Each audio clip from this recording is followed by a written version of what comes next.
Bienvenidos al estudio de la Palabra de Dios en esta oportunidad a todos los hermanos y hermanas y amigos en general que cada día, por la gracia de Dios, nos acompañan en seguir estudiando este gran tema de la justificación por la fe, o el plan de salvación para este tiempo a la luz del santuario y sus servicios que estamos estudiando.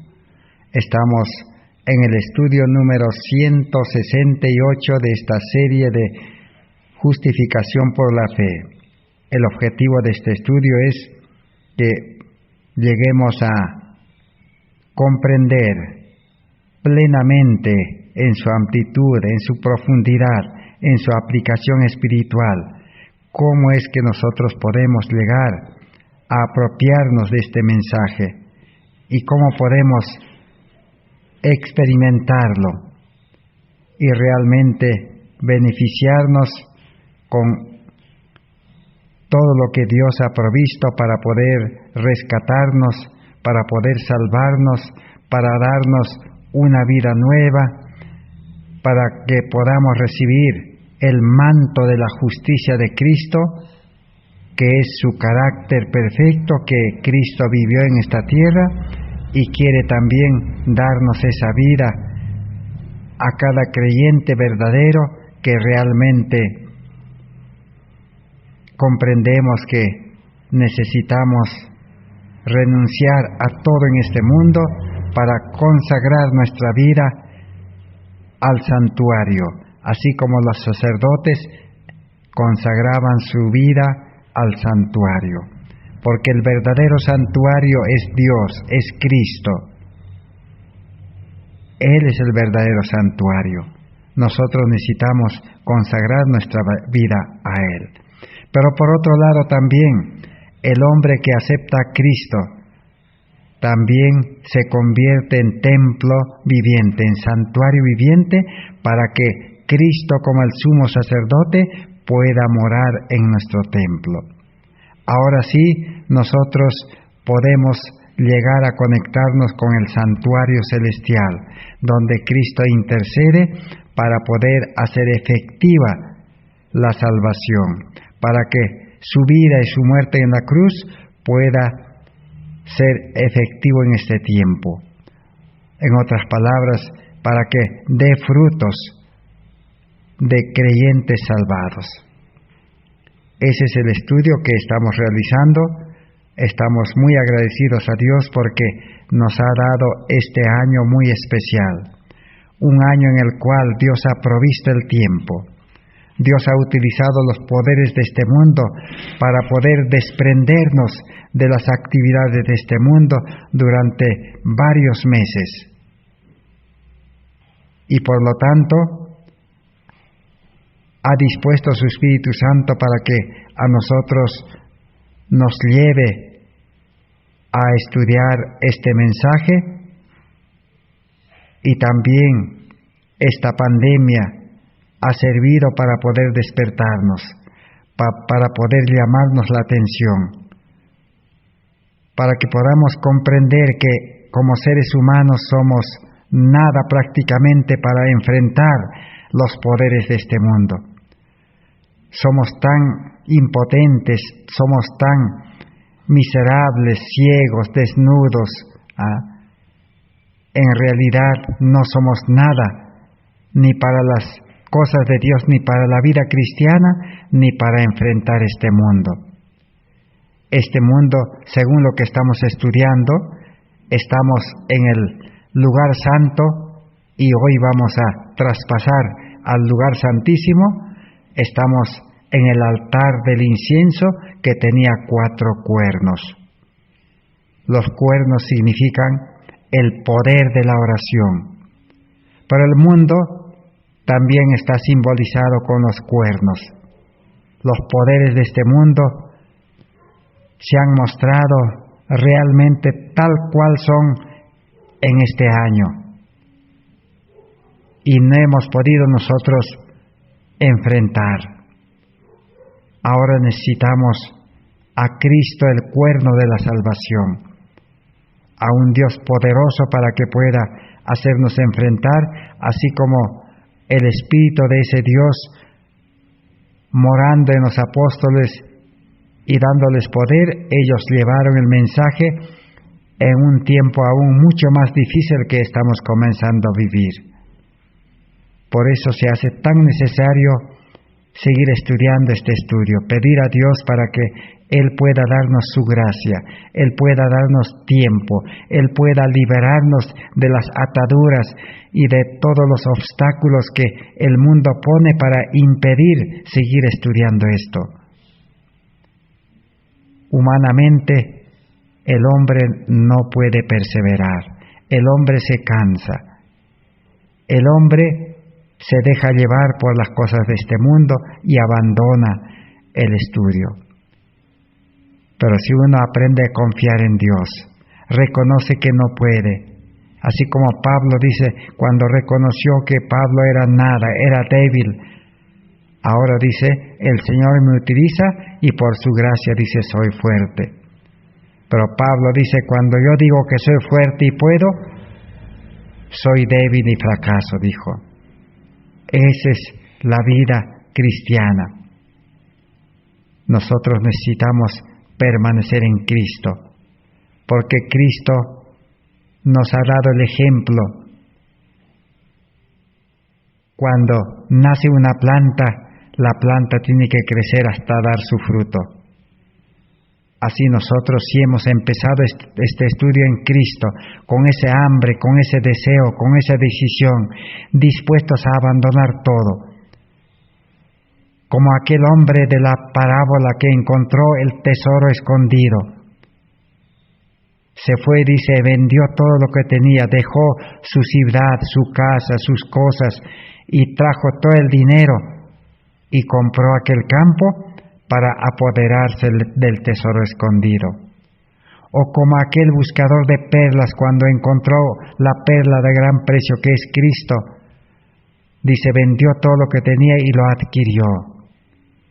Así nosotros hemos encontrado el tesoro escondido, la perla de gran precio, el oro afinado en fuego, que es Cristo nuestra justicia. Ese santuario que estaba hecho de oro puro, de pieles de tejones y de madera de acacia. Necesitamos apoderarnos de la mina del santuario para explotarlo. Con esa riqueza podemos nosotros enfrentar. En vano los poderes de este mundo, con el oro del mundo, con la riqueza del mundo, quieren dominar este mundo y quieren esclavizar este mundo y paralizar este mundo. En vano. Nosotros podemos ser más ricos que ellos, porque nuestra riqueza podemos extraer del santuario, que allí está el oro puro, el amor y la fe.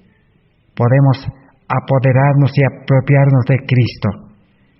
Por eso estamos estudiando. En Cristo nadie podrá apartarnos de este estudio.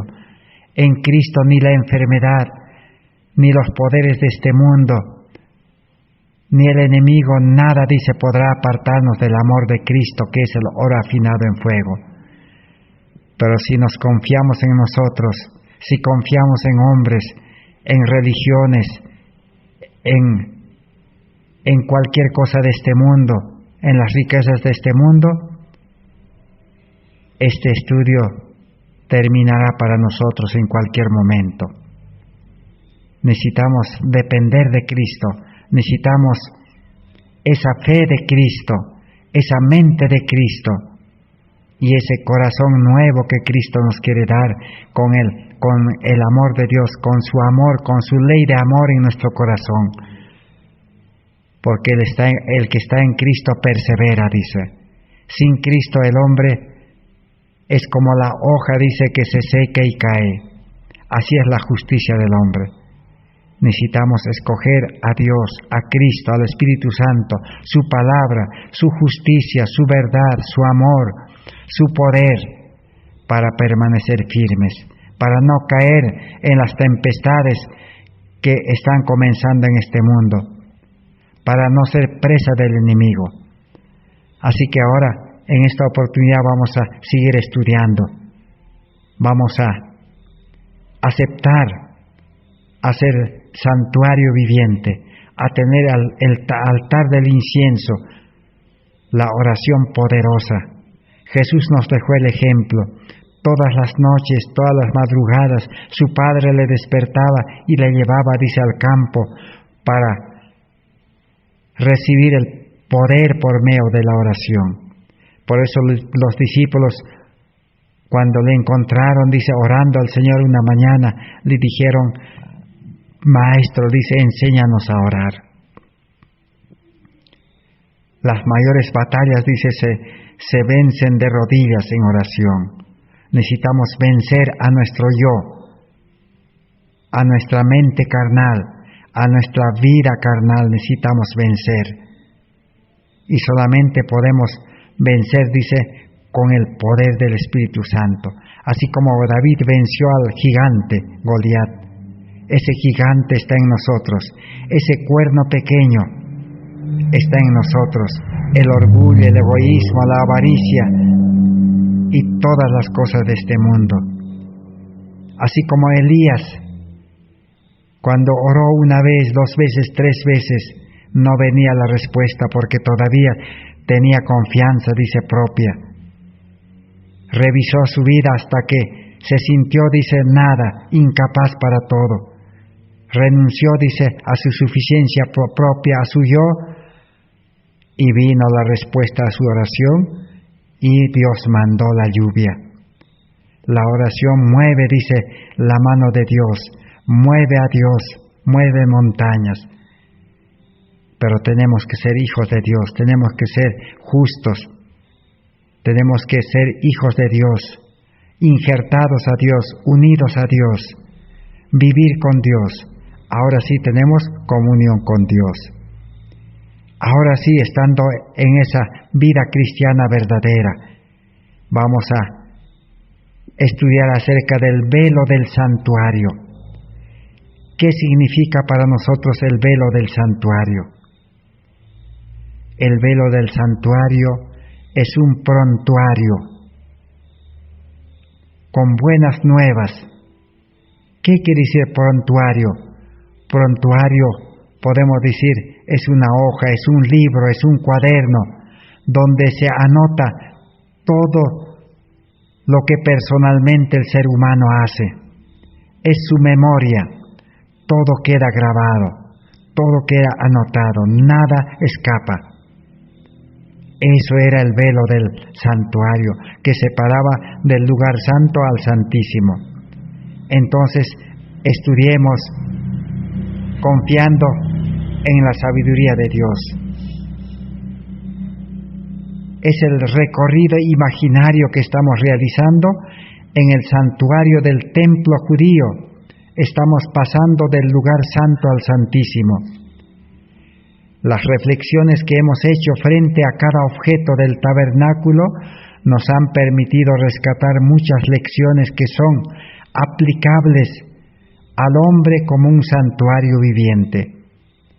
Antes de entrar al lugar santísimo, al lugar más santo de ese inmueble, debemos fijarnos en una especie de cortina llamado velo. El velo que separa del lugar santo al santísimo. Encontramos en el libro de Éxodo capítulo 26, 31 al 33, dice así: harás también un velo de azul, púrpura y carmesí y de lino torcido. Será de primorosa labor, con querubines. Y lo pondrás sobre 4 columnas de madera de acacia, cubiertas de oro. Sus capiteles de oro sobre bases de plata.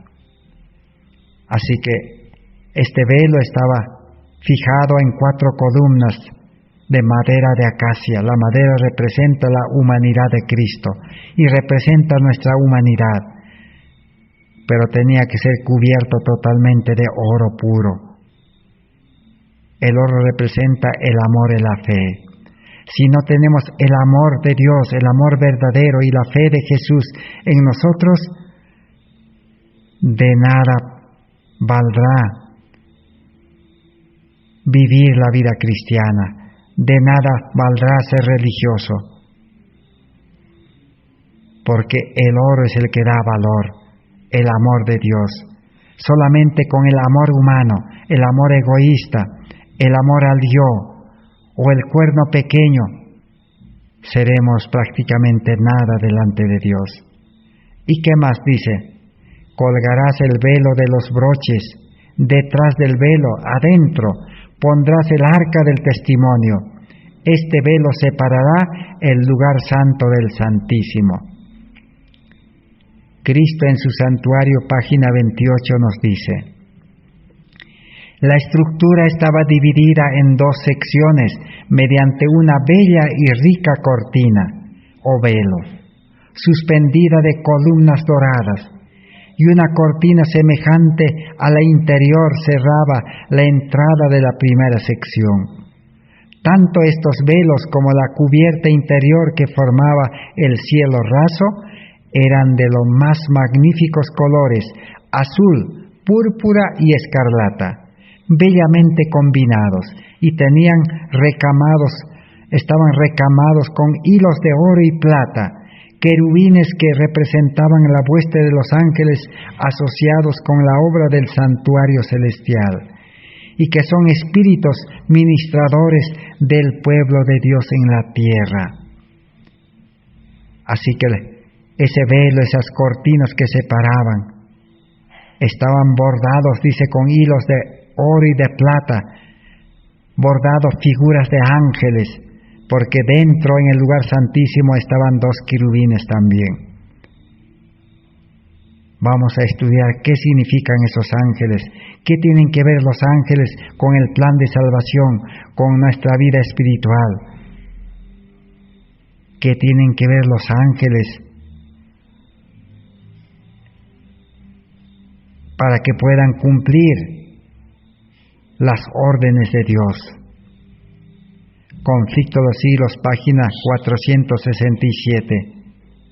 Dice, es muy importante tener presente que el inmueble sagrado era una representación de aquel verdadero tabernáculo que no levantó el hombre, sino el Señor mismo en el cielo. Y más adelante vamos a aprender que ese velo del santuario era rociado, era salpicado con la sangre del sacrificio del cordero que se realizaba cada día en el altar del sacrificio. ¿Y qué significaba ser rociado con sangre? ¿Y los ángeles qué tenían que ver con eso? Entonces primero veamos el ministerio de los ángeles revelado en el velo del santuario, con el fin de recordar que los ángeles también desempeñan un papel importante en el plan de la salvación. La obra de ministración de los santos ángeles en el gran plan de Dios a favor del hombre, tal cual era presentada en las Santas Escrituras, es una verdad por demás alentadora y de las más preciosas promesas para todo discípulo de Cristo que necesitamos comprender. La Biblia está repleta de la intervención de estos seres santos que estaban presentes a los requerimientos divinos a favor del hombre. Deseado de todas las gentes, página 770, nos da una idea cómo los ángeles intervinieron cuando Jesús, después de su resurrección, regresó al cielo. Vinieron una comitiva de ángeles para y lo recibieron a Cristo en los aires. La Escritura dice así: y mientras Jesús subía, los discípulos, llenos de reverente asombro y esforzando su vista, miraban para alcanzar la última vislumbre de su Salvador que ascendía al cielo. Una nube de gloria le ocultó de su vista, y llegaron hasta ellos las palabras: He aquí yo estoy con vosotros todos los días hasta el fin del mundo. Mientras la nube formada por un carro de ángeles le recibía. Al mismo tiempo flotaban hasta ellos los más dulces y gozosos acordes del coro celestial. Así que una hueste, un séquito de ángeles lo recibieron a Jesús, mientras los discípulos estaban todavía mirando hacia arriba. Se dirigieron a ellos unas voces que parecían como la música más melodiosa. Se dieron vuelta y vieron a dos ángeles en forma de hombres que les hablaron diciendo: Varones Galileos, ¿qué estáis mirando al cielo? Este mismo Jesús que ha sido tomado desde vosotros arriba en el cielo, así vendrá como le habéis visto ir al cielo por segunda vez. Deseado de todas las gentes, página 771. Los ángeles tomaron forma de hombres y se presentaron. Esa es la labor de los ángeles. Los ángeles son parte del plan de salvación. Ahora vamos a ver cuál es el trabajo, el papel que van a desempeñar los ángeles en este conflicto final, en este mundo que está llegando a la medianoche.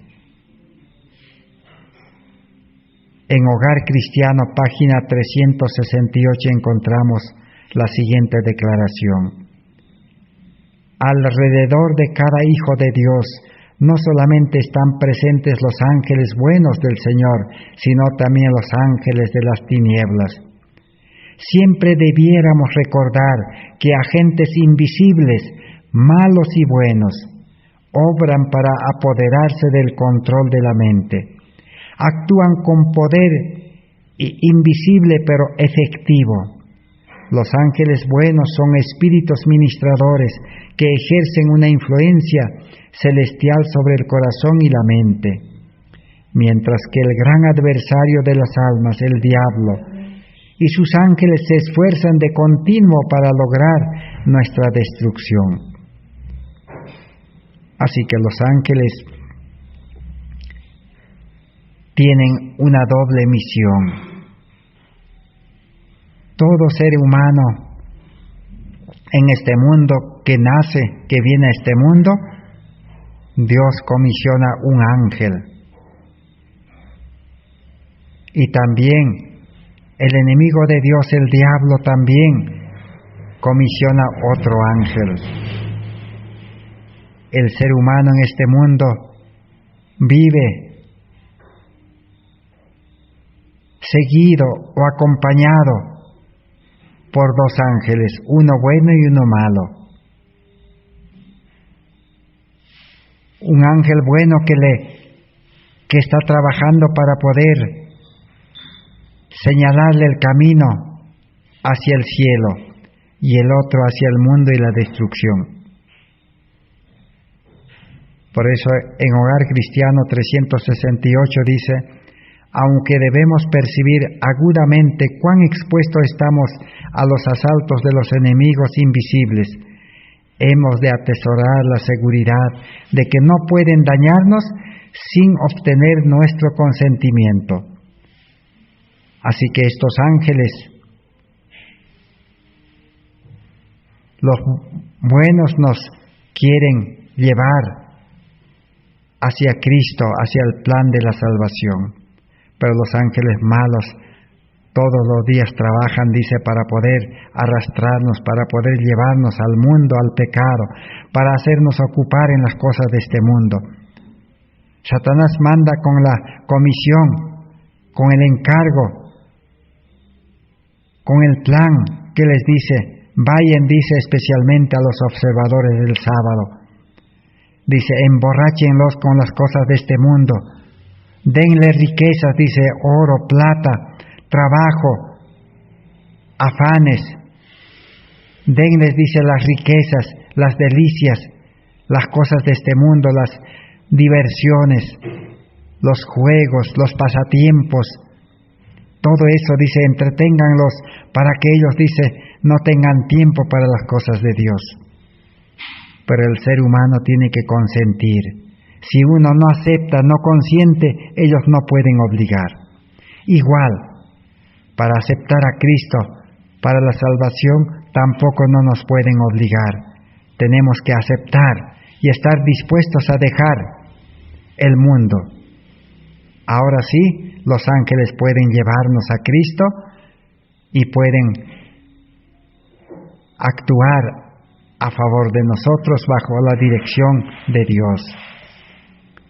El trabajo con las mentes humanas es una obra importante. El hombre es propiedad de Dios y los ángeles observan con intenso interés para ver cómo tratará el hombre con sus semejantes. Cuando las inteligencias celestiales ven a los que dicen ser hijos, hijas de Dios, realizar esfuerzos semejantes a los de Cristo para ayudar a los errantes y manifiestan un espíritu tierno y compasivo por los arrepentidos y caídos, los ángeles se acercan más a ellos y les hacen recordar las palabras adecuadas para aliviar y elevar al alma. Entonces los ángeles, ¿cuándo actúan? Cuando el verdadero creyente, bajo la inspiración de Dios, bajo la dirección del Espíritu Santo, deciden aceptar, hacer la voluntad de Dios, ayudar al prójimo, asistir a los necesitados. Entonces los ángeles, ¿ahora qué hacen? Aún les hacen recordar palabras adecuadas para hablar, dice, alcanzado al necesitado. Esa es la vida cristiana. Las obras de Dios no lo hace el ser humano con sus palabras, con sus obras, sino es el hombre espiritual que acepta y hace las obras de Dios. Hay ángeles santos en la senda de cada uno de nosotros. No debemos despreciar a ninguno de los pequeñitos de Dios, ni buscar el homenaje de ninguno de ellos para nosotros. Todos los ángeles son espíritus ministradores enviados para ayudar a los que serán herederos de la salvación. ¿Participaremos del privilegio de cooperar con las inteligencias celestiales? ¿Nos aceptará Dios como portaluces de luz para el mundo? Exaltad a Jesús, página 203. Entonces, estamos viviendo en un tiempo difícil. Vivir la salvación, apropiarnos de la salvación, aceptar a Cristo, trae pues una vida totalmente diferente de la vida del mundo. Tenemos los tres poderes del cielo a nuestra disposición y aún tenemos un cuarto poder, los ángeles. Esa es la vida cristiana. Por eso dice, para el que comprendió este mensaje de la justicia por la fe, el mensaje del plan de salvación en el santuario, el mensaje a la iglesia de la Odisea, los tres mensajes angélicos y el cuarto ángel. La vida cristiana es fácil, porque tenemos el poder de Dios, a Cristo que intercede en favor de nosotros, y a su Espíritu Santo que mora en nosotros, en nuestra mente, para dirigirnos, gobernarnos, enseñarnos, aconsejarnos, para hacernos recordar. Y los ángeles que están prestos para poder unirse a nosotros, aún hasta tomando forma humana. Por eso la vida cristiana en Cristo es fácil, pero sin Cristo es una carga. Eso es lo que el santuario nos quiere enseñar, el velo, las cortinas nos quieren enseñar que hay ángeles poderosos que nos dividen del mundo visible al mundo invisible. Nosotros en el mundo visible no podemos ver a los ángeles, pero por fe podemos ver con el ojo de la fe, creer que los ángeles son reales en nuestra vida y lo podemos disfrutar, experimentar de la compañía de ellos, de la ayuda de ellos. Así que ahora veamos cómo actúan los ángeles ministradores en la vida cristiana verdadera. Hebreos 1:14 dice: ¿no son todos ellos espíritus ministradores, enviados para hacer servicio a favor de los que han de heredar la salvación? Allí están nuestros servidores. Por eso nosotros no necesitamos confiar en hombres, no necesitamos pedir consejo de hombres, ni enseñanza de hombres en el nuevo pacto. El que tiene, dice, la ley de Dios, la ley de amor en el corazón, el que tiene un nuevo corazón, mente nueva, nuevo espíritu, ahora tiene, dice, a Cristo el verdadero profeta en el corazón. Aparte de Cristo, del Espíritu Santo, tiene, dice, a los ángeles, para que pueda pedir a Dios su servicio de ellos. Testimonios para la Iglesia, tomo 7, página 20, nos dice: en realidad, no hay nada más invencible, aunque aparezca totalmente desamparada, que el alma que acepta su incapacidad y confía totalmente en los méritos del Salvador. Dios enviará en su ayuda a cada ángel del cielo en lugar de permitirle que sea vencida. Así que el verdadero cristiano es imposible que sea vencido en este mundo, porque Dios puede mandar, dice, ángeles, así como mandó a Sodoma y Gomorra. Los ángeles sacaron a Lot de Sodoma y Gomorra, lo liberaron, porque los habitantes de Sodoma, dice, rodearon toda la casa de Lot y no querían que pueda escapar, que pueda salir. Pero los ángeles enceguecieron a los habitantes de aquella ciudad y los sacaron. Así también hoy en día, en esta crisis, aún el próximo año no sabemos cómo la crisis se mostrará, quizás de la misma forma o de otra forma. El mundo nos quiere dominar, pero los ángeles pueden enceguecerlos, nos pueden llevar para visitar a los enfermos, para llevar este mensaje de salvación, de esperanza. Ellos necesitan a Cristo, el amor de Dios, necesitan el poder de los 4 cuernos que tenía el altar del incienso para ser poderosos, dice, invencibles si tenemos a Cristo, pero tenemos que reconocer nuestra incapacidad, que nosotros no podemos hacer nada en este mundo, no podemos ni vivir la vida religiosa, ni la vida cristiana, ni cumplir la ley de Dios, ni practicar reforma por salud humanamente. Tenemos que reconocer, como Pablo, miserable hombre de mí, necesitamos morir cada día para que Cristo sea formado en nosotros, el verdadero santuario. Ahora sí, entonces, tendremos todos los ángeles del cielo. Satanás dice, no nos podrá vencer si nosotros no decidimos, no aceptamos su consejo y no aceptamos servirle. Si nosotros permanecemos firmes aceptando a Cristo, Dios puede mandar, dice, aún todos los ángeles del cielo. Patriarcas y Profetas, página 12, dice: los ángeles son los ministros de Dios, que irradiando la luz que constantemente divana de la presencia de Él y valiendo de sus rápidas alas, se apresurarán a ejecutar la voluntad de Dios. Deseado de todas las gentes, página 407, dice: hay siempre ángeles presentes donde más se necesitan, con aquellos que tienen que pelear la batalla más dura contra el yo y cuyo ambiente es más desalentador, y los verdaderos seguidores de Cristo cooperarán con ese ministerio. La mayor batalla que necesitamos reñir es contra nuestro yo. Tenemos que vencernos a nosotros mismos, y Dios puede aún mandar ángeles para llegar a eso, a la verdadera conversión, a la entrega completa de nuestra vida, de nuestro yo, para poder empezar una nueva vida con poder. Así en todas las edades, dice, los ángeles han estado cerca de los fieles que siguieran a Cristo.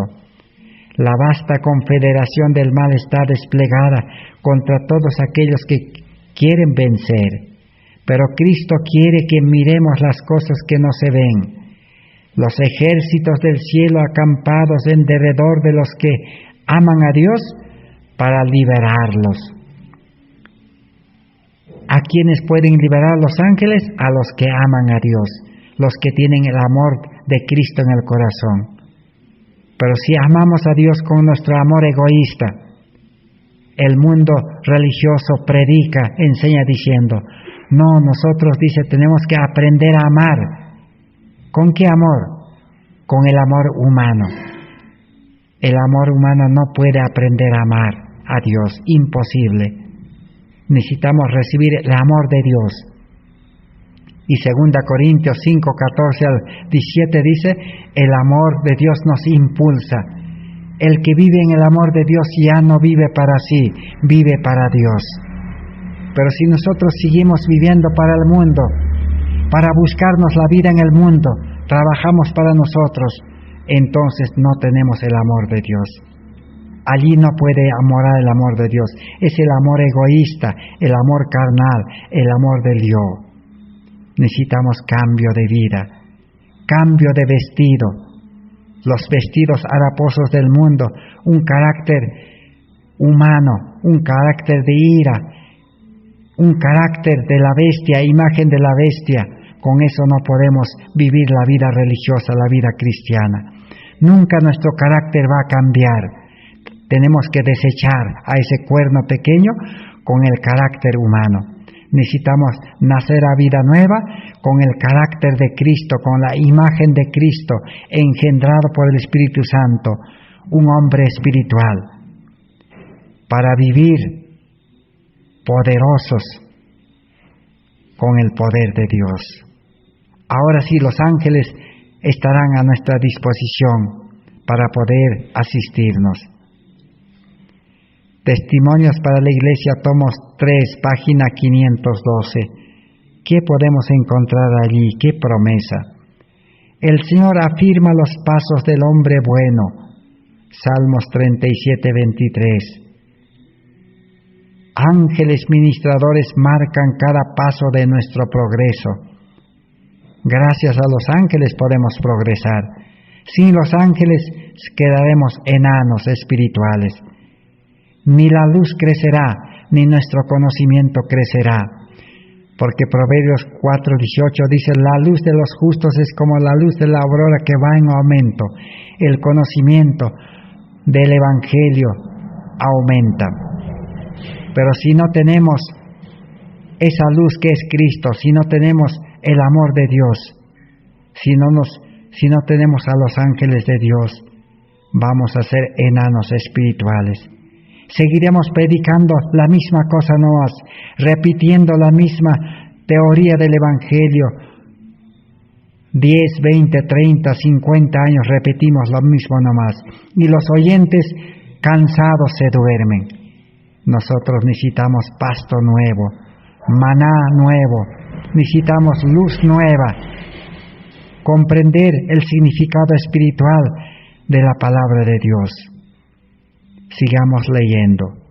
Pero su voluntad no está rendida a Dios, dice. Cuando nuestra voluntad no está rendida a Dios, también nuestros pensamientos, dice, no son santos. Pero si nos entregamos a Cristo, dice, nuestros pensamientos serán santos. Usted continúa su marcha, tropezando en la oscuridad a lo largo del camino, sin saber dónde colocar sus pies. La vida La vida cristiana en este mundo, sin Cristo, sin amor, sin el Espíritu de Dios, es marchar tropezando, siempre cayendo. Es vivir una vida oscura, pecando y pidiendo perdón a Dios. Esa es la vida oscura, pecando, sin saber a dónde colocar nuestros pies. El Señor revela su voluntad a aquellos que están ansiosos de ser guiados. La razón de su ineficiencia es que usted ha renunciado a la idea de conocer y hacer la voluntad de Dios. Por lo tanto, no sabe nada positivamente. Aunque usted mismo está ciego, intenta guiar a otros. Ese es el cristianismo moderno. Trata de guiar a otros. ¿Un ciego podrá guiar a otro ciego? No. Necesitamos tener la luz, que es Cristo. Necesitamos tener el amor de Dios, que lleva a la obediencia, porque el amor es Dios, el amor es la ley. Y solo el amor puede llevarnos a la obediencia, porque la obediencia tiene que ser, dice, por fe y amor. No hay otro camino, no hay otra forma. El amor humano egoísta no puede amar. Si seguimos viviendo en el yo, ocupándonos en el yo, preocupándonos en el yo, trabajando para el yo, viviendo para el yo, sirviendo al yo. ¿Y cómo sabemos que estamos en el yo? El yo se molesta, el yo se enoja, el yo reacciona, el yo se deprime, el yo busca las cosas de este mundo, el yo no quiere dejar el mundo, porque es del mundo. Pero el hombre espiritual no. Al hombre espiritual es nacido de Dios, nacido del Espíritu Santo. No le gusta el pecado, no le gustan las cosas de este mundo. Se aleja de este mundo, avanza hacia el cielo, al camino angosto que lleva al cielo. Sube la escalera de Jacob, que alcanza hasta el cielo. Esa es la vida cristiana. Ahora sí, dice, los ángeles que subían y bajaban, dice, en la escalera que soñó Jacob. Ese es el plan de salvación, el camino angosto. Hogar Cristiano, página 18, dice: los ángeles ministradores tengan evidencia de que la verdad obró un cambio en la vida, purificó el alma y refinó los gustos. Los que después de recibir la verdad no realizan cambio alguno en su manera de hablar, en su manera de conducirse, en su manera de vestirse, así como en su ambiente que viven solo para sí y no para Cristo. No fueron creados de nuevo en Cristo Jesús para ser purificados y santificados. Y los ángeles, dicen, no pueden asistirlo, no pueden hacer nada a favor de ellos. Los ángeles trabajan, dice, para los que han nacido de nuevo, han sido creados de nuevo. Dios es un Dios creador. Crea un nuevo hombre, con un nuevo corazón, nuevamente, con una nueva ley, con un nuevo espíritu. Y al hombre viejo, al hombre carnal, lo desecha, lo deja a un lado. Esa es la vida cristiana. Por eso Pablo en Gálatas capítulo 5, 16 al 22 dice: ¿cómo tú quieres vivir? ¿Quieres vivir en vida espiritual o en vida carnal? El que vive en la vida carnal vive para muerte, para destrucción, fracaso y produce las obras de la carne. Si tú quieres vivir, dice, renuncia a la vida carnal y depende del Espíritu, vive la vida espiritual. Producirás los frutos del Espíritu, vivirás feliz, alegre, contento, crecerás en amor, dice, en temperancia, en virtud, en conocimiento. Esa es la vida cristiana verdadera. Por eso en Testimonios para la Iglesia, tomo 6, página 134, dice así: la aprobación de Dios dará esperanza y ángeles ministradores cooperarán con nosotros, trayendo luz, gracia, ánimo y alegría. El que vive con los ángeles Vive feliz, vive alegre, buen ánimo, gracia, luz, conocimiento. No necesita ser enseñado de otras personas, porque tiene a Cristo, su Maestro, porque tiene el Espíritu Santo que inspiró toda la Biblia y los libros del Espíritu de profecía. Si uno tiene al autor, al inspirador en su corazón, entonces, ¿para qué va a buscar a hombres? ¿Para qué va a buscar otros enseñadores, otros maestros? Con eso está diciendo como Satanás al Espíritu Santo: tú no sirves, tú no sabes, yo voy a ser igual que tú. Busca a otros cosas. Qué triste como Satanás. Satanás en el cielo desechó a Dios y quiso ser igual que Dios. Adán y Eva también cayeron así. Aceptaron a Satanás, su consejo, su enseñanza, y se perdieron, entró el pecado. Solamente el que no tiene a Cristo en el corazón, el que no tiene el amor, el que no tiene vida espiritual, el que no tiene el Espíritu Santo, ahora busca otros enseñadores, otros maestros humanos. Los maestros humanos son para enseñar a los que no tienen a Cristo. Así como Moisés enseñó a un pueblo incrédulo que no creía. Hoy en día, si nosotros queremos vivir una vida cristiana en el yo, en naturaleza pecaminosa, en vida carnal, siempre dependeremos de maestros, de teólogos, de pastores, de misioneros, de iglesias, de grupos. Pero nosotros somos llamados a depender de Cristo.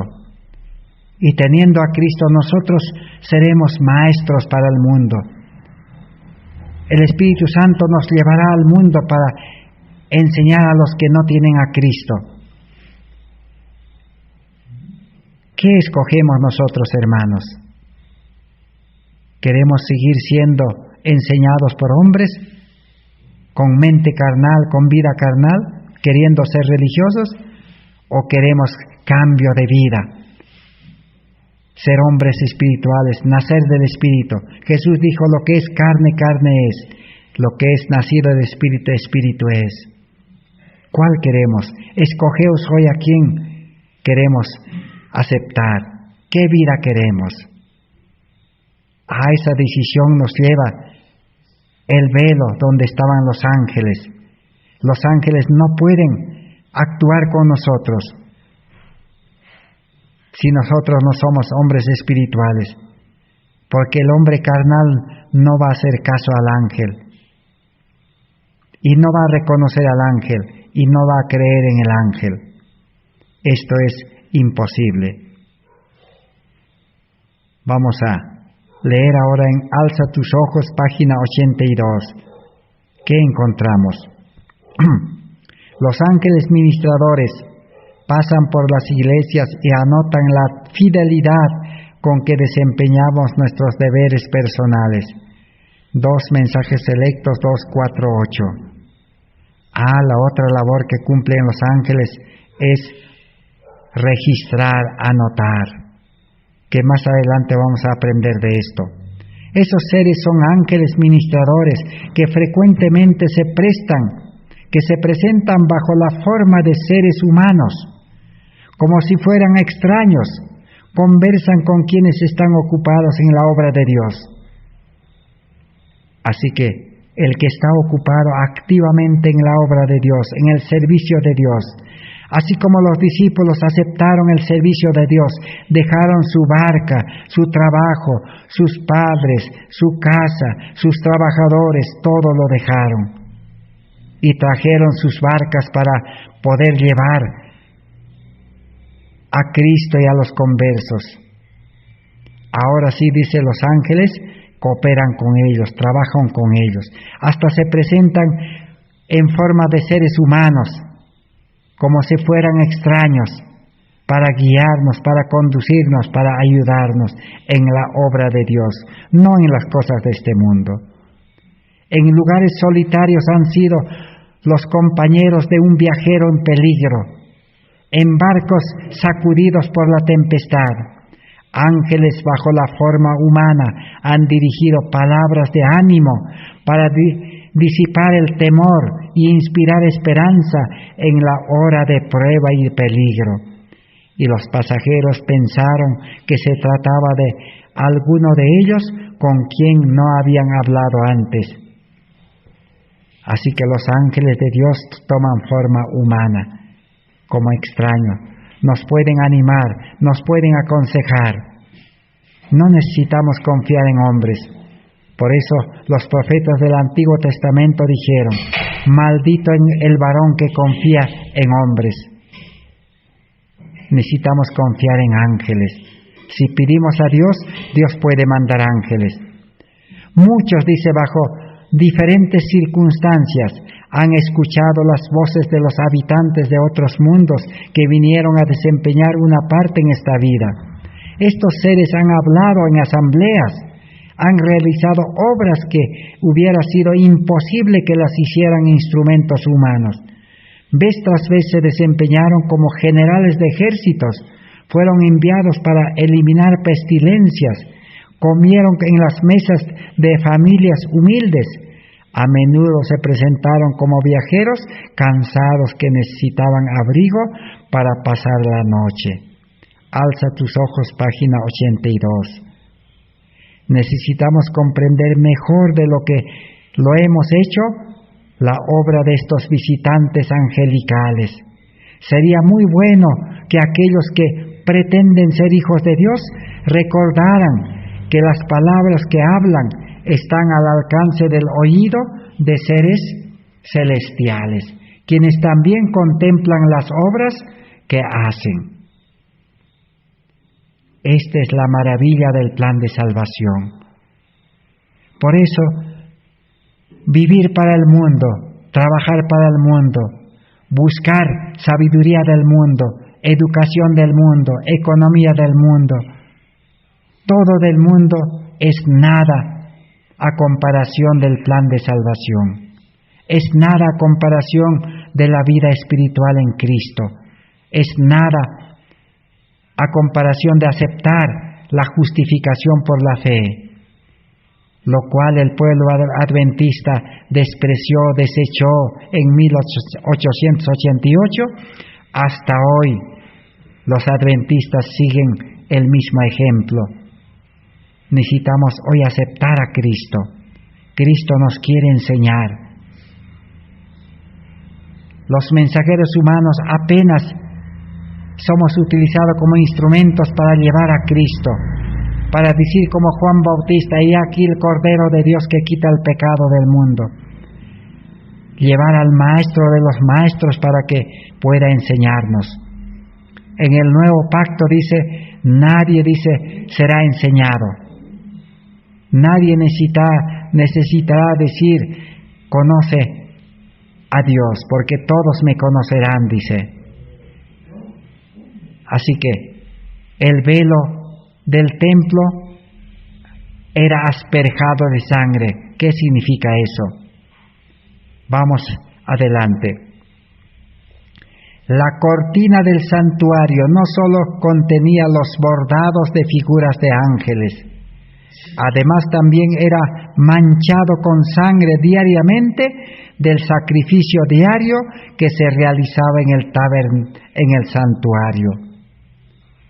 Así que las cortinas que separaban, vamos a decir, del mundo visible al mundo invisible, hoy en día comparando la vida humana, eran manchados con sangre, dice, rociados salpicados con sangre. ¿Qué significa eso? Esa es la luz, la buena nueva que necesitamos aprender ahora. Y cada uno podrá reconocer si alguna vez hemos escuchado ese mensaje. Por lo menos yo no he escuchado ese mensaje. ¿Qué significa? Manchar, salpicar las cortinas doradas con sangre. ¿Qué significa en nuestra vida espiritual? Pero ahora agradezco a Dios que Dios nos está enseñando. Primero, dice, se aplicaba a los cuernos del altar del sacrificio la sangre. Posteriormente era asperjado delante del velo y era usada según el ritual en el segundo departamento del santuario delante del arca del testamento en el gran día de la expiación, una vez cada año. Esto recalcaba ante el pueblo la estrecha relación entre el pecado y el sacrificio. La sangre representaba el perdón de los pecados, o por medio de la sangre era trasladado el pecado al santuario después del sacrificio. Cristo en su santuario, página 36. La parte más importante del servicio diario era la que se realizaba en favor de los individuos. El pecador arrepentido traía su ofrenda a la puerta del tabernáculo y colocando la mano sobre la cabeza de la víctima, confesaba sus pecados. Hemos estudiado el significado de eso, que significa el verdadero arrepentimiento. En la puerta del santuario, cuando colocaba la mano sobre la cabeza de la víctima del cordero y degollaba al cordero en la puerta del santuario. Así, en un sentido figurado, los trasladaba de su propia persona a la víctima inocente. Toda su vida pecaminosa era trasladado a la víctima. Luego mataba al animal con su propia mano, y el sacerdote llevaba la sangre al lugar santo y lo rociaba ante el velo, detrás del cual estaba el arca que contenía la ley que el pecador había violado. Con esta ceremonia, en un sentido simbólico, el pecado era trasladado del santuario por medio de la sangre. Ahora, ¿qué era lo que se transfería al santuario? ¿Qué significa la palabra transferencia? Además del registro de un hecho confesado, mediante la sangre que efectuaba como agente transportador, el creyente testifica acerca de su confianza en el amor de Cristo y su autoridad para echar en lo profundo del mar todos nuestros pecados. Miqueas 7:19. Simbólicamente, cuando el pecador confesaba sus pecados, toda su vida pecaminosa pasaba al cordero y por medio de la sangre era salpicado o manchado al velo. Eso significaba echar en el profundo del mar nuestros pecados. Las marcas dejadas por la sangre en la cortina garantizaban los méritos del sacrificio que haría Cristo en favor del pecador.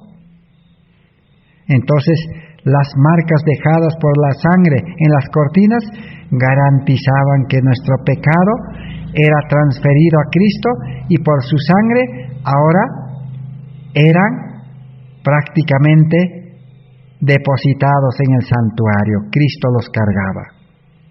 Mediante un examen de sangre, el médico puede decirle al paciente en qué estado de salud se encuentra.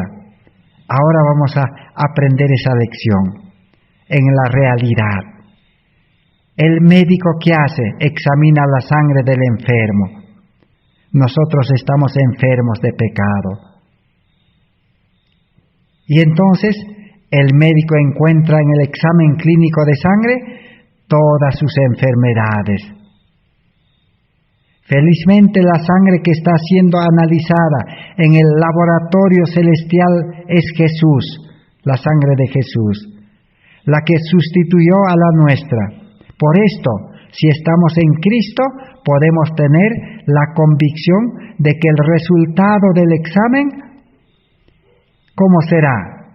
En el juicio investigador, saldrá, dice, perfecto. Ahí está la garantía de la salvación. Nosotros, a la final, comenzamos la salvación y terminaremos ser salvos, dice en el juicio investigador, gracias, dice, a la sangre de Cristo, que se examinará, dice, en el santuario celestial, así como el médico examina la sangre del enfermo. Pero no será examinado nuestra sangre, porque nuestra sangre nuestros pecados tienen que transferirse al Cordero. Cristo es el Cordero, verdadero Cordero de Dios. Para que siempre tengamos presente este hecho, al establecer la cena del Señor, Jesús dijo, esta es la sangre del nuevo pacto que por muchos es derramada. San Marcos 14:24. Así que el velo del santuario tiene que ver con el examen en el juicio investigador, el examen del juicio de los vivos. Esta es la maravilla de la salvación. Si se examinara nuestra sangre, si se examinara nuestra vida carnal, nuestra vida natural, nuestra vida del yo, quedaríamos desaprobados en el juicio investigador. Si las buenas obras del hombre carnal natural de su vida religiosa se examinara, quedaríamos perdidos. Pero necesitamos estudiar nuevamente que tiene que examinarse la vida de Cristo, la sangre de Cristo. Por eso necesitamos tener la vida de Cristo, vivir la vida de Cristo. Que Dios pueda bendecir esta luz. Mañana vamos a ampliar, seguir estudiando el registro del pecado en el santuario, entonces, que queda registrado en el velo del santuario. Esa es la maravilla que necesitamos estudiar, para que nuestra fe pueda crecer y podamos ser poderosos en Cristo Jesús en este tiempo de tinieblas espirituales. Gracias, hermanos, por vuestra atención. Será hasta el día de mañana, por la gracia de Dios. Amén.